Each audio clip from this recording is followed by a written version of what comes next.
पति पत्नी एक दूसरे को अगर देवी देवता माने तो कभी झगड़ा नहीं होगा। लेकिन आजकल तो पति पत्नी एक दूसरे को क्या मानते हैं? पत्नी को क्या कहते हैं लोग आजकल? मैडम। क्या कहते हैं? घर में कौन है? जी मैडम है। मैंने पूछा जी आपके साथ कौन है? बोले जी ये हमारी मैडम है। मुझे पता नहीं भाई मैडम किसे कहते हैं। हमने ऑक्सफोर्ड डिक्शनरी खोली, the Bible of English language, Oxford press से जो छपती है, 7-8 हजार रुपए की आएगी। वो मत समझ लेना वो जो दुकान से ले आते हो 400-500 हजार रुपए की, वो नहीं होती, 7-8 हजार रुपए की आएगी। ऑक्सफोर्ड डिक्शनरी मैंने खोला और ऑक्सफोर्ड डिक्शनरी में मैंने मैडम शब्द का अर्थ देखा। वहां लिखा था ए lady who is head in charge of a great brothel having thousands of prostitutes, अर्थात एक ऐसे वेश्यालय की स्वामिनी, सबसे बड़ी वेश्या, जिस वेश्यालय में हजारों वेश्याएं रहती हो, उसकी जो मालकिन है उस वेश्यालय की, उसका नाम मैडम है। तुम्हारे घर में कौन रहती है? मैडम। ये कौन जा रही है साथ में? मैडम है। ये हमारी कौन है? ये अरे भले आदमी, कितनी गंदी गाली दे रहा है।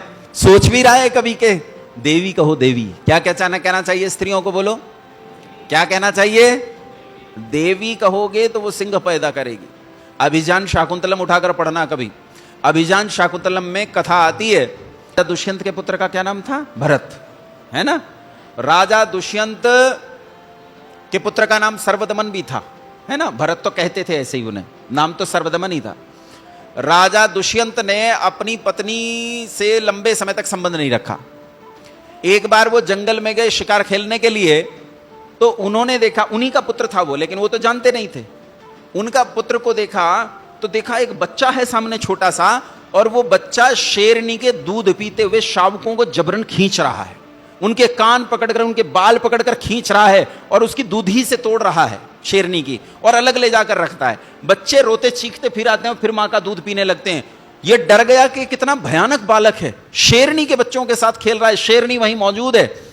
तो राजा दुष्यंत एक पेड़ की आठ से धनुष बाण लेकर और उस बच्चे को धीरे से बोले, ऐसे करके धीरे से बोलते हैं ना, कहा रे बालक क्या कर रहा है, हट जा वहां से। कुछ कुमारियां भी किसी पेड़ की ओट से उसे यही कहने के लिए कह रही थी, लेकिन बालक नहीं मान रहा था। बालक ने राजा दुष्यंत की ओर एक बार देखा, फिर अपने काम में लग गया। दोबारा फिर कहा, फिर देखा, फिर अपने काम में लग गया। तीसरी बार जब राजा दुष्यंत ने उसे कहा कि इन्हें छोड़ दे, ये सिंघनी है, ये तुझे खा जाएगी, क्या तू नहीं जानता कि सिंह कितना खतरनाक पशु होता है? तो बालक मजाक लेकर कहता है, बालक अपने पिता की, उसे तो पता नहीं ये तेरा पिता है, मजाक लेकर कहता है, अच्छा ये सिंघनी है? ओह मैं तो डर गया। उसकी मजाक लेता है। जब स्त्रियों को लोग देवी मानते हैं, तब ऐसे सिंह बालक पैदा होते हैं जो सिंह के शावकों के दांत गिनकर खेला करते हैं, ऐसे बालक। लेकिन आजकल कहां? आजकल तो काकरोच देखकर अलमारी की छत पर चढ़ जाने वाले बालक पैदा होते हैं। और क्या बच्चे पैदा हो गए हैं आजकल तुम्हारे घरों में। महाराणा प्रताप, शिवाजी महाराज, भगत सिंह और बिस्मिल पैदा नहीं होते, डांसर पैदा हो रहे हैं। डांसर। डांसर किसे कहते हैं? हिंदी में क्या कहते हैं डांसर को? अरे बोलो, नहीं जानते इतनी अंग्रेजी? डांसर को हिंदी में कहते हैं भांड। क्या कहते हैं? भांड। और हम अपने बच्चों को भांड प्रतियोगिताओं में भेजते हैं। जिले की प्रतियोगिता होती है, हमारा बच्चा उसमें जाता है और जीत कर आता है। नाम था अखिल, होता है ना ऑल इंडिया डिस्ट्रिक्ट कंपटीशन, लेकिन उसे हिंदी में करेंगे तो कहेंगे all India dance district competition था ना, तो इसका हिंदी बनती है अखिल भारतीय भांड प्रतियोगिता, अखिल जनपदीय भांड प्रतियोगिता। बच्चा जीत कर आता है तो माता पिता दुनिया को बताते हैं, मेरा बच्चा जिले का सबसे कमाल का भांड है, जिले में इसके जैसा भांड एक भी नहीं। शिवाजी महाराज की संतान भांड बन गई, और फिर ये स्टेट पे जीत के आता है, और फिर जब नेशनल लेवल पे जीत के आता है, तब छाती ठोक कर कहते हैं, आज मेरे लड़के जैसा भांड पूरे देश में नहीं रहा, ये देश का सबसे बेहतरीन भांड है, इससे बढ़िया भांड एक भी नहीं। और फिर ये भांड सड़कों पर खड़े होकर नाचता है, बोले हट जाता हूं पछे ने नाचण दे जी भर के। मतलब राम जी की संतान, श्री कृष्ण की संतान भांड बन गई और नाचती घूम रही है। तुम्हें कितना अच्छा लगता है कि तुम नाचते हो। अच्छा, कौन कौन है यहां भांड? हाथ खड़े करो जो विवाहों में नाचते हैं भांड। है कोई? एक भी नहीं है। ये है? नहीं, तू अपनी बता, तू अपनी बता, इसकी छोड़। हैं? नहीं नाचता। पहले लोग पहले लोग विवाह का काम अपने आप संभालते थे, संस्कार का काम संभालते थे, स्त्रियां भोजन संभालती थी, और नाचने गाने वाले किराए पर भांड बुलाए जाते थे। आजकल खाना बनाने वाले, संस्कार वाले तो किराए पर बुलाए जाते हैं और भांड वो खुद ही बन जाते हैं और खुद ही भांडों की तरह नाचते हैं। बल्कि अपने यहां नहीं, मैंने तो उन्हें दूसरों के विवाहों में भी नाचते देखा है। बोलो नाचते हैं कि नहीं नाचते? दूसरों के कई तो मैंने ऐसे देखे हैं, वो साइकिल पर पढ़ने जा रहे हैं, रास्ते में से बारात जा रही है, डीजे बज रहा है तो उसके पांव थिरकने लगते हैं। बोला मैं रुक नहीं पाऊंगा, मैं रुक नहीं पाऊंगा, 10 मिनट नाच के तभी आगे बढ़ूंगा। क्या हालत हो गई है। बिस्मिल की औलाद, भगत सिंह की औलाद, महाराणा प्रताप की औलाद भांड बन गई, और ये गली गली गांव गांव नाचते फिर रहे हैं। इन भांडों से भगवान बचाए। ये तब होता है जब घरों में मैडम रहती है। ये भांड कब पैदा होता है?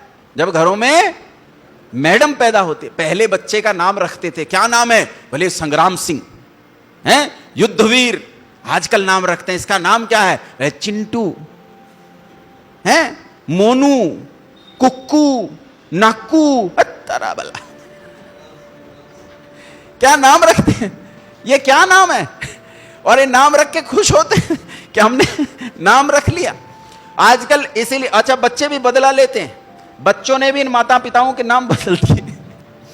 वो मां को क्या कहते हैं? मम्मी, मम्मी से मॉम बन गई। और दिल्ली में जाओ तो मॉम भी नहीं, मम्स हो गई, मम्स।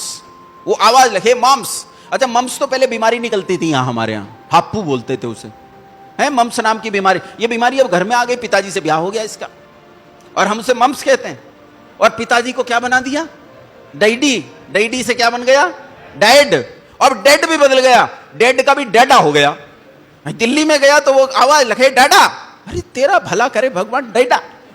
और एक घर में गया तो वो तो कमाल ही, मैंने सुना, उसने कहा डेडू। तो मैंने सोचा इन्होंने कोई कुत्ता पाल रखा होगा। तो मैंने कहा बहन जी तुमने कुत्ता पाल रखा है? तो बोले नहीं जी हमारे घर में तो कोई कुत्ता नहीं है। मैंने कहा तुम्हारा बच्चा बुला रहा है डेडू डेडू। बोले तो अपने पापा को बुला। ये जब घर में मैडम होगी तो ये डेडू पैदा होगा, ये चिंटू पैदा होगा, ये गुंटू और नाकू पैदा होगा। लेकिन अगर तुम्हारे घर में देवी होगी तो तुम्हारे घर में श्री राम पैदा होगा, तुम्हारे घर में संग्राम सिंह पैदा होगा, तुम्हारे घर में शेर सिंह पैदा होगा, नहीं तो टोमी पैदा होगा। अब तुम्हें क्या पैदा करना है वो तुम सुनो। तुम्हें क्या बनना है? तुम्हें माताजी पिताजी बनना है या डेडू और मम्स बनना है?